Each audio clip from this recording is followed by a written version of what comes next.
Hello and welcome back. I hope that this setup is working for me. I hope that I don't record this and there's like a little echo in the background. If there is, please forgive me. I've had a bit of a shake up in my room here. I just got so sick of the wall of U-Haul boxes behind me, and so I've changed things around. All of those are now covered by a sheet, and I've reoriented my space so that I have not only a lot more light now, but also I have a little bit more space. So you can actually see a window behind me now, which is kind of exciting. But we're not here to talk about my room and my setup and my U-Haul boxes.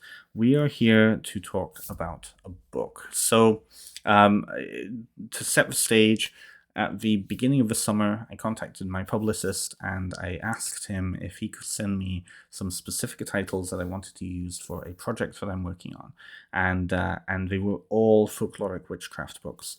And Madame Pamita's book was one of them. So I actually got a chance to get a copy of Baba Yaga's Book of Witchcraft by Madame Pamita, Slavic Magic from the Witch of the Woods. And I didn't really know what to expect with this. I, of course, knew Madame Pamita's work. They previously came out with a candle magic book, and I didn't really know much about them other than that. I'd seen a couple of interviews or listened to a couple of interviews by her, but I didn't really know her very well. So I was quite interested to kind of see what she had for this book. This book came out last year, and what's refreshing about this is that it is folkloric witchcraft, but it is geared towards Eastern and Slavic traditions, particularly Ukrainian traditions, because that is part of Madame Pamita's background.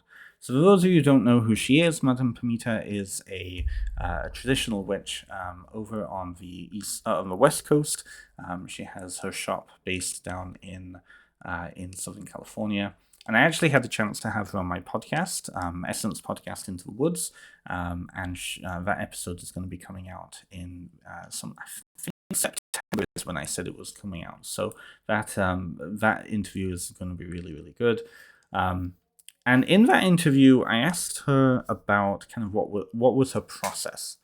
What sets this book apart from many of the witchcraft books out there, many of the folkloric witchcraft books particularly, is that what Madame Pamita has done is not a new thing in literature, but it is something newer and new for paganism and witchcraft books.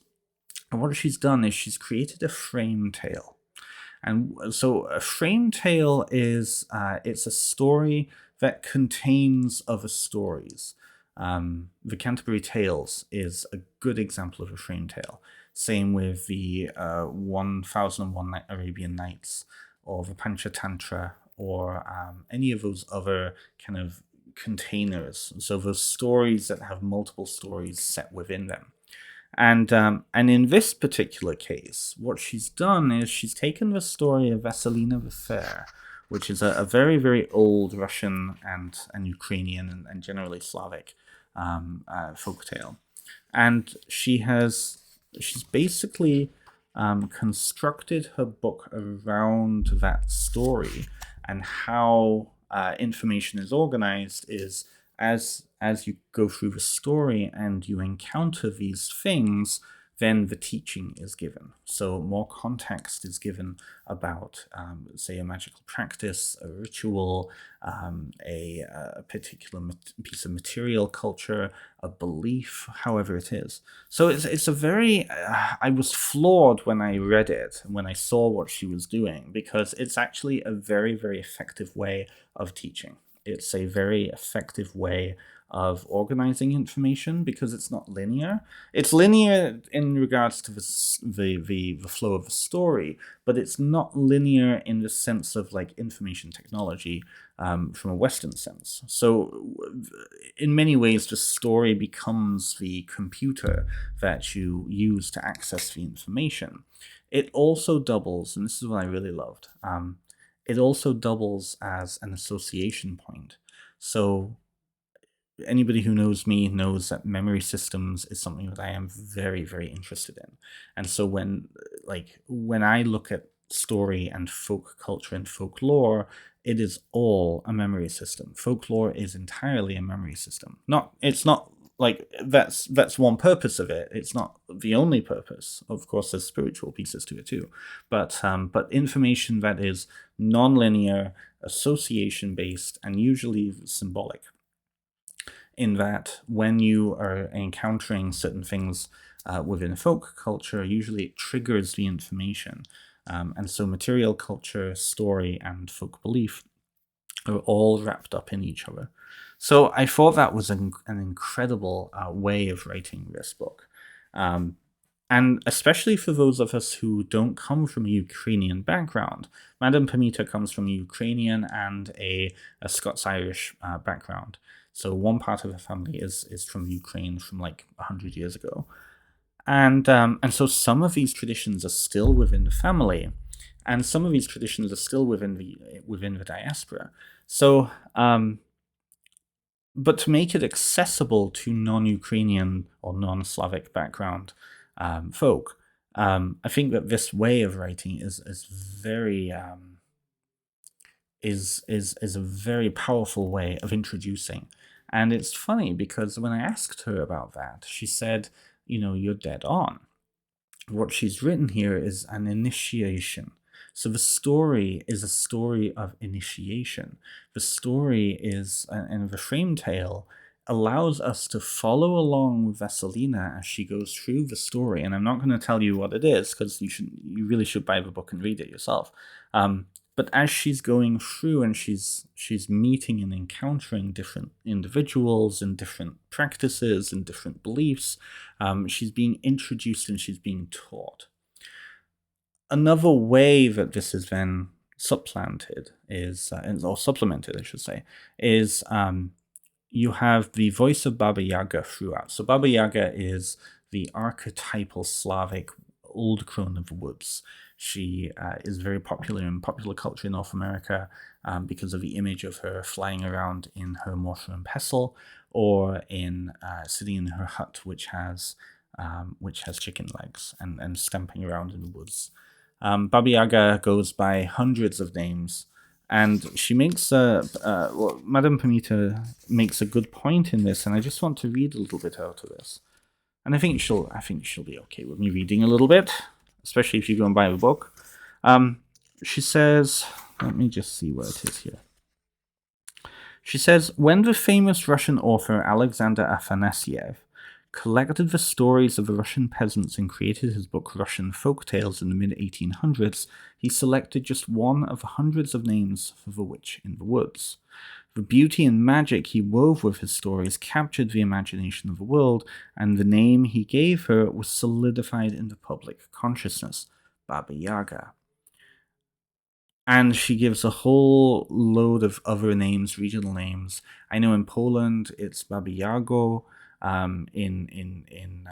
She says Yagishna, Yedubaba, Yaginia, Ega, Yagba, Egabova, Yagishna, and so on and so on. And what I loved is that Madame Pamita said, if you look at the way that the Slavic cultures have evolved and the relationships between them all, most of them, you can just change the name and the practice will still be the same. So this book is not just a story about kind of beliefs. What it has is it has all of the practices that show up in the story and inserted into the story. And it's so you have the story part as you're following along with Vasilina as she's going through the story.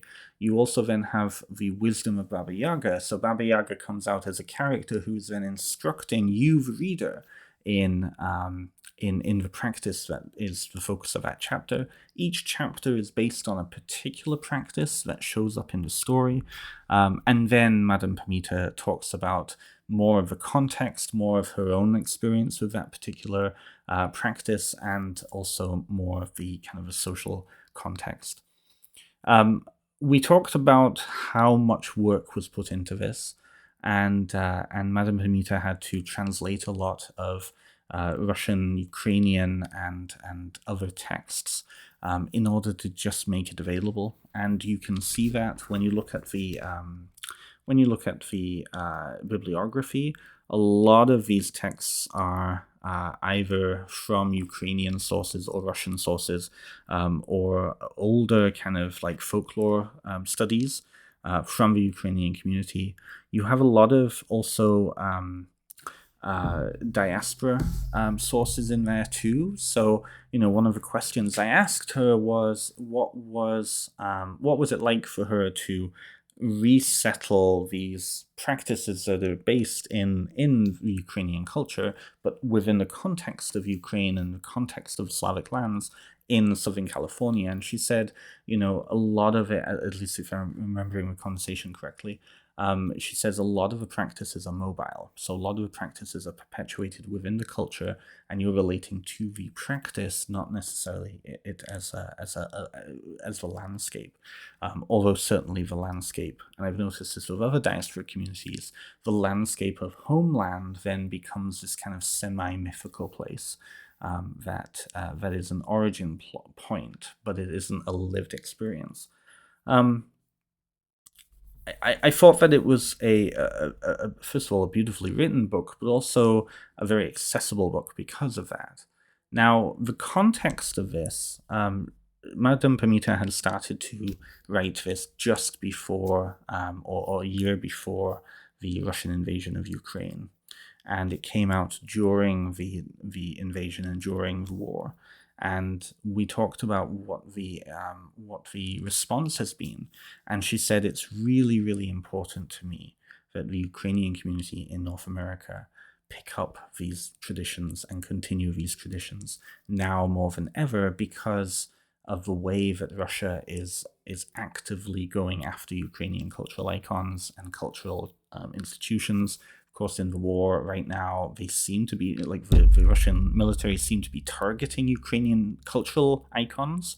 One of the most famous churches has been destroyed. And so now more than ever, reconnecting with these traditions is really important.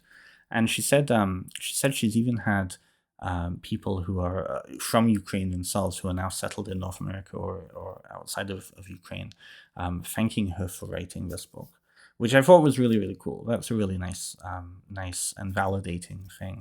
But she said she didn't have any intention of writing it, and she had no clue that Russia, of course, was going to go into Ukraine, right? But that makes, I think, a very timely book. A couple of pieces that I think are important to realize, and again, we talked about this in the interview, which I hope that you will all go and listen to when it comes out in a couple of weeks. She talks about first of all, the importance of kind of separating kind of indigenous Ukrainian culture from the lenses that many of the Soviet and Western scholars have placed onto them. So looking at an authentic practice as opposed to kind of the Soviet bias that can often come through in some of the sources. Another piece to this is that it is like, as an initiation, this book is meant to be practiced by non-Ukrainians, but with the understanding that this is a Ukrainian cultural context. We also talked about how many of these traditions appear in other Slavic cultures. And she was saying one of the examples I was talking about was a friend of mine from Poland who practices very similar things, and had spoken about this book and how interesting it was for them to do like kind of cross analysis. And it makes total sense. Ukraine is next to Poland. Parts of Ukraine were originally Polish territory, and parts of Poland were originally Ukrainian. And along the border, you have that borderland where you have people of mixed heritage. And so it makes sense that as a continuum, as a cultural continuum, you have those similarities. So I will probably be posting the interview in September sometime. Do keep an eye out for it. I really highly recommend it. It's a gorgeous book. Just physically, it's absolutely beautiful. And it has all of these beautiful little artistic motifs connecting it in with that broader Ukrainian culture. Anyways, go and buy the book. It's wonderful. Even if you're not Ukrainian, even if you're not of a Slavic bent, I was really impressed with it. And it's also a really big book too. So go and find it, and we will see you at the next book review. Thank you very much.